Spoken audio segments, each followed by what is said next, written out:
India ফারাক্কাবাদের 109টি gate খুলে দেওয়া হয়েছে। সবাই নিজ দায়িত্বে সতর্ক থাকবেন। কুষ্টিয়া সহ আশপাশের জেলাগুলা রেড জোনে পড়েছে, বন্যায় প্লাবিত হওয়ার সম্ভাবনা রয়েছে। এজন্য সবাই নিজ দায়িত্বে সতর্ক থাকবেন, অন্যকেও এই মেসেজটি জানিয়ে দেবেন। এই পর্যন্ত পানি ওঠে না কোনোদিন? না, আমি তো সেদিন দেখলাম যেখানে ইয়েছিল ফাঁকা থাকা। আপনারা বস্তা টস্তা ওই পাশে বন্ধ করে দেন, নাই ডুবে যাবে।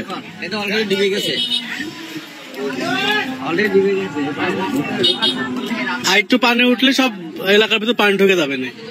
দেখতে পাচ্ছেন যে কুষ্টিয়া পৌরসভা এলাকা 6 রাস্তা মোড়ে শহরের পানি নিষ্কাশনের ব্যবস্থা, নদীর দিকে যে ড্রেনেজের ব্যবস্থা ছিল সেই ড্রেনেজের পাইপ কিন্তু ইতিমধ্যেই পানি অতিরিক্ত বাড়ার কারণে ডুবে গেছে। প্রতি বছর স্থানীয়রা জানাইছে যে পানি বাড়তি হলেও এটা ডুবে না, কিন্তু এবার এটা ডুবে যাচ্ছে, যার ফলে এই পাইপ দিয়েই কিন্তু এইদিকে ভিতর দিয়ে পানি ঢুকে যাবে। এখন এলাকার লোকজন প্রচন্ড আকারে ভয় পাচ্ছে। তারা এখন এখানে পাইপ বন্ধ করার জন্য বালির বস্তার ব্যবস্থা করছে।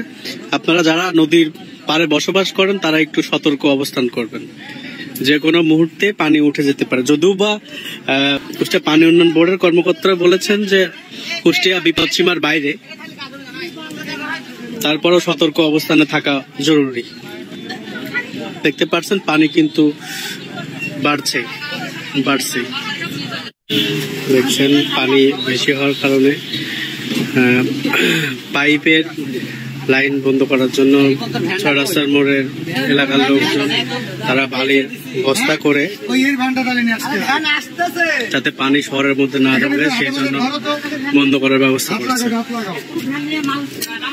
তারা নদী পাড়ের মানুষজন সতর্কতা অবলম্বন করবেন।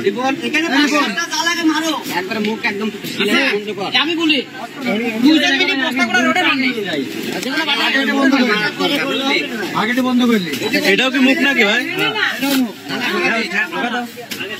উল্টা দাও না, খারাপ করে উল্টা মারো। পুরো ভাবে দিস না ভিতরে, দেখ বাইরে দিক, না না ভিতরে দরকার নেই। পানি দিক থেকে আমি ছাড় করবো না, আমরাই করবো না। দাও আগে দুধ বন্ধ কর, সমস্যা এই পাইপে পানি ঢুকলে পুরো এলাকা ডুবে যাবে। ওই পাশে দিলে ভালো হয়েছে। আরে ওই পাশে পানি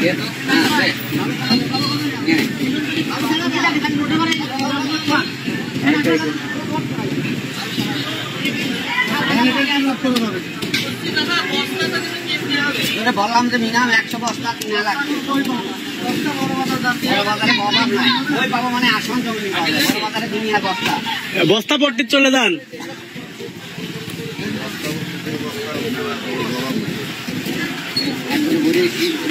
6 রাস্তার মোড়ে থানাপাড়ার দিক কয়টা আছে এরকম লাইন পাইপ?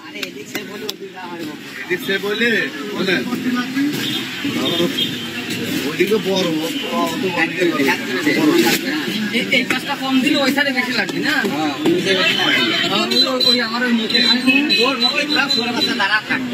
বস্তা নিয়ে আসলো কিনা সবাই কাজ করে, আবার বড় বাজার তোকে টাকা দিয়ে যাবে।